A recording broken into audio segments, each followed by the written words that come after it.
We say, right? Some kids never grow up. Some kids never grow up. Amy Brightfield, health editor, Better Homes and Gardens, and Dr. Jeffrey Gardier. Always so good to see you. A noted Always a pleasure. Psychologist. You guys are great. You know what? We love children. We have children, and we know how sweet that really is. Let's talk about the age of innocence, up to about, let's say, around 11 years old, right?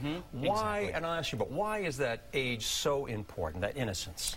It's so important because this is the stage in which you're really giving them, you're laying the groundwork for life skills like self-confidence, empathy, kindness, that they're going to carry through for the rest of their lives, and they have a sense of limitless confidence and encouragement, and they feel like they can do anything at this stage. And isn't that the point, that they're not worried about consequences, They're not. right? They can lick a lollipop and not worry about diabetes, God forbid, or, you know, cavities. It's all about the fun. It's about the pureness, the innocence, and I think that's something that sometimes we tend to forget as adults. It's important for them at that stage to have that. I've worked with kids. If they don't have that innocence at a very young age, later on they become very cynical. So it's needed. It's essential. It has an impact, and there's a smaller window these days, you know, with technology and everything else going on, to be able to protect that so that they can enjoy it and embrace those years. Yes, like the kids at that age, at young ages, are going to be on technology, but it's your job as the parent to really always be monitoring it.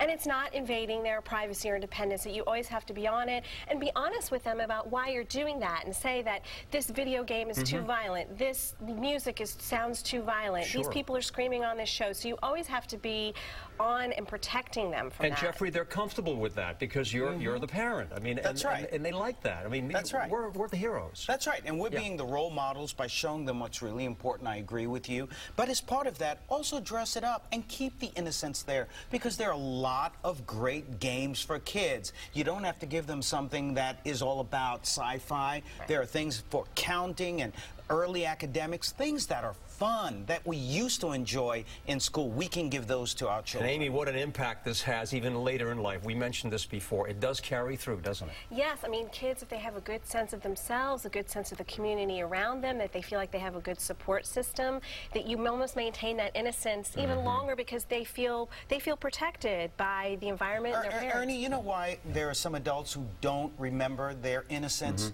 Because they didn't have an innocence, or the window was extremely short. They had to deal with other factors of life. That's why it's so essential that we give that gift of innocence, because it carries us all the way through with a positive mental attitude like you have. That works. Amy, Jeffrey, thank you so much for your positive attitude and enjoying the Age of Innocence. We love you, man. We love you back. Okay, and this is just the beginning, by the way. As we said, this is the first in a week-long